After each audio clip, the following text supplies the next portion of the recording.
Grand Rapids, and hello, West Michigan. I can't quite get over the introduction you notice they're sitting down, so they're ready for me. I'm not going to talk for 2 hours, Senator. She warned me. She's like, if you give me a long speech, I'm sitting down. So she's prepared. I'm not going to be long. I just want to say how honored I am to have that kind of an introduction from Senator Debbie Stabenow.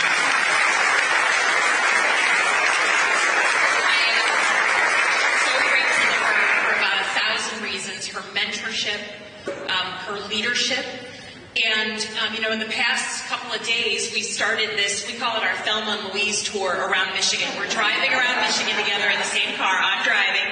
We got the little GoPro cameras in there, and we're mic'd up, and she's telling me the stories of what it's been like to represent this Michigan state we love for 50 years. For all her accomplishments, we all know she's the queen of agriculture, right? And wow, was that driven home yesterday. I was with her in South Haven at the Blueberry Festival and watching the way that the farmers and the industry look to her as a guiding light on how to keep their industry alive.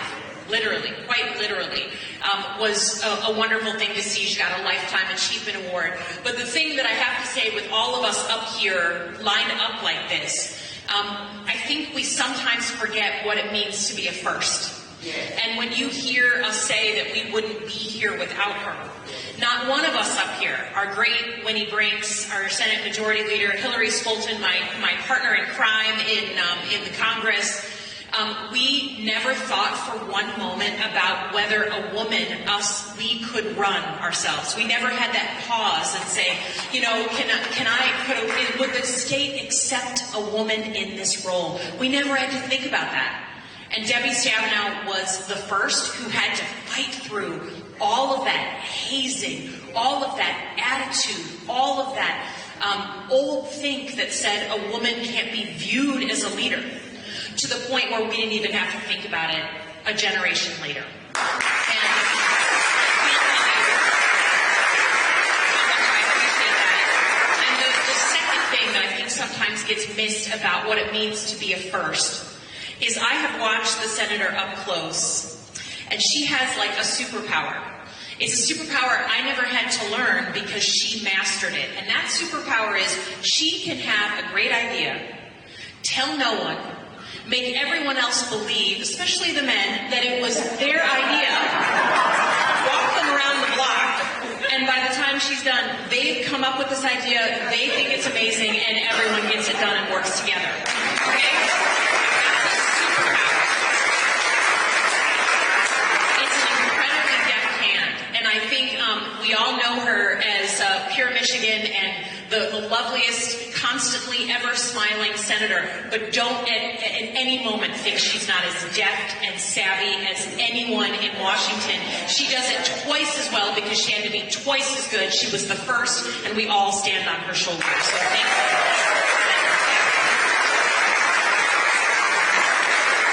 Secondly, I want to echo her comments about unity. We were very proud to win the primary this past week. We won all 83 counties. We were happy about that. I want to thank our competitors in the primary race, Hill Harper, and before that, Nasser Beydoun. As the senator said, it is hard to put yourself out there. It is hard to put yourself out. I know about that. We all know about that. And it makes our democracy stronger when we push and pull on each other and make ourselves kind of have to compete. But it's officially my honor to be your nominee for the U.S. Senate. But you all know here in West Michigan, because of the incredible work that you all have done over here to change the dynamic. And again, we changed the dynamic. I just have to say, on Tuesday in Ottawa County, that's an interesting.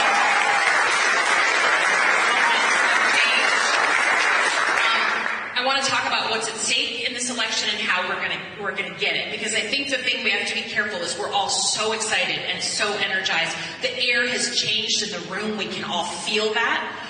But if you sleep on Michigan, it's going to swing the other way. That we still have to do the work. And the quote that I keep hearing, that I keep repeating, I stole it, is the win now in November for the presidency, for the Senate, for flipping the House. We are within the margin of effort. where if we work, we will get it done. If we don't, we won't. So we also now know who the competitor is on the Republican side in the Senate race. That's former Congressman Mike Rogers. And I want to talk about the stakes of the election and how we differ, because there's some pretty significant differences that I think will characterize this race. Many of you have heard me say, my sun and my moon, the way that I orient all of my work in Congress is I believe to my core that America has to be a place where anyone from anywhere can get into the middle class and beyond. That is as foundational to us as a state, to us as a country as anything. We invented the middle class in Michigan, right? We invented that concept you could work at an auto plant and afford the car that you were building. Radical concept at the time. But in Michigan, it has become harder to get in and stay in the middle class. We need to see that. And to me, it doesn't matter what age. You could be a student dealing with student debt and say, like, am I going to have the life that I was promised? You could be a middle-aged family trying to buy a bigger home, not able to afford that home. You know about that in Grand Rapids, right?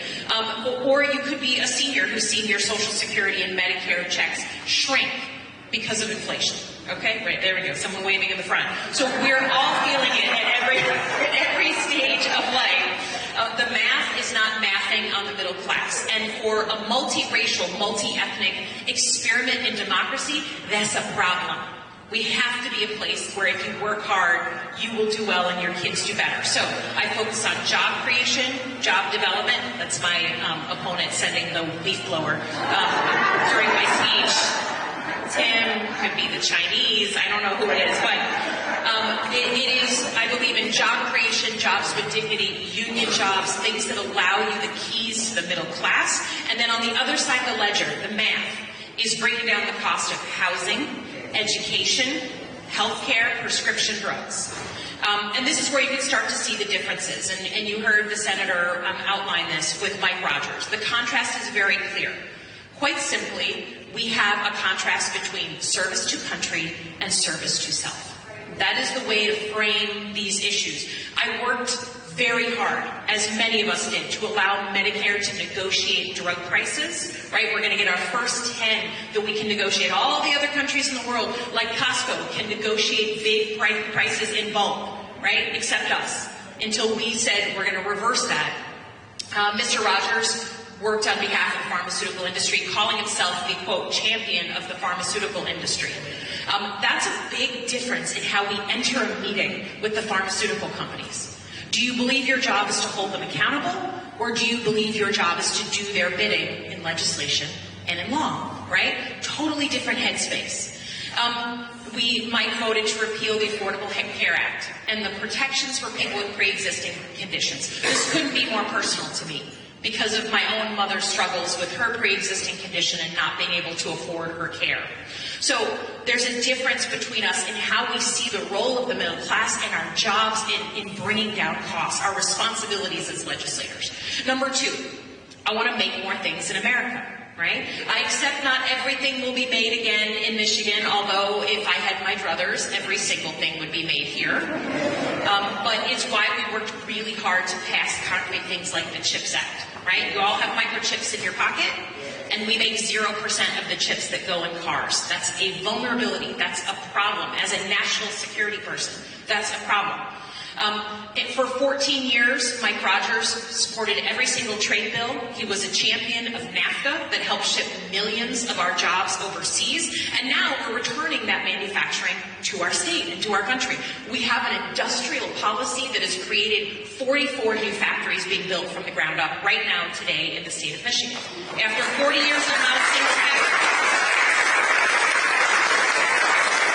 And somehow now they're grumbling about manufacturing coming back. Right? I want to be clear that either we're going to make the next generation of cars, things like electric vehicles and hybrid vehicles, or China's going to make them. That's the choice. So when you complain about, well, we've got a new plant that's going to make an electric vehicle, do you want to make the next generation of cars, or would you like the Chinese to do it? That's the question. You don't have to drive one. You don't like them, don't drive it. But I want to build it, and I want to build it in Michigan. Number 3, I want to protect our kids from the things that are truly harming them.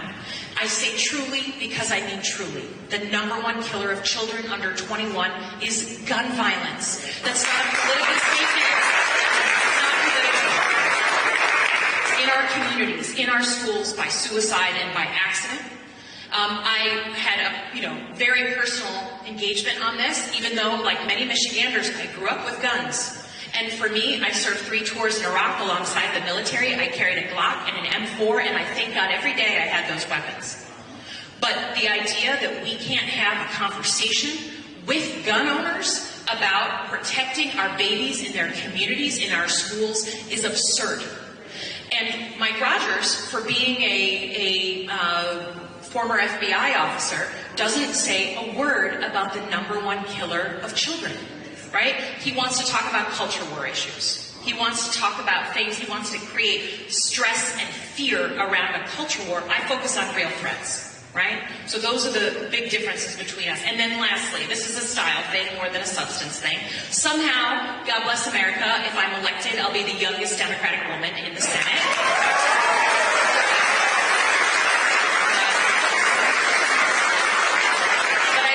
It's just about age. I think it's about approach.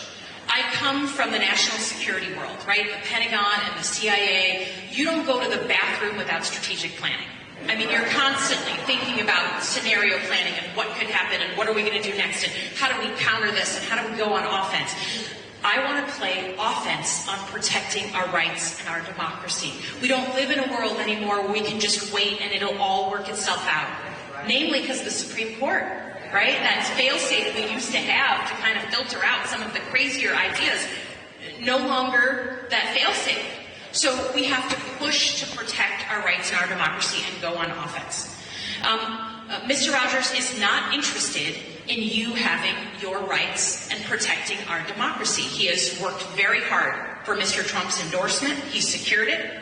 And he now does whatever he says when it comes to rights and democracy. So whether it's choice and being able to legislate, but Roe v. Wade, which we never did for 50 years, legislate IVF so everyone has the access to contraception and in vitro fertilization, all of those things.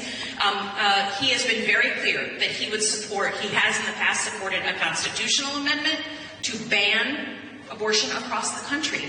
And now he wants you to believe that he's evolved. And so the only thing I'll leave you with, for so many of folks who run for office, is please, I'm begging you, people show you who they are. Believe them. Believe them. If they've got 20 years of voting a certain way, they are not going to become this dynamic hero who bucks their own party and represents your rights and your democracy. So, thank you for helping me get here. Thank you for being West Michigan, which is like literally just showing the state and the country how we can change things over time.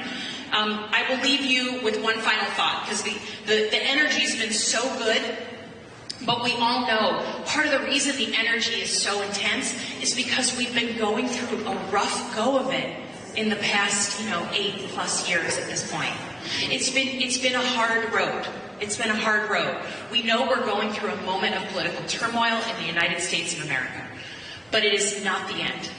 We will get through this. Our country has been through these periods before, and every single time we get through these periods with 2 things. Always. Engaged citizens and principled leaders. Just by being here, by being active, by being volunteers, you are showing that you are engaged citizens, right? Doing a little bit more than the average person because you care about your country, right? And I will do everything in my power to be the principled leader that you deserve. So thank you, thank you, thank you.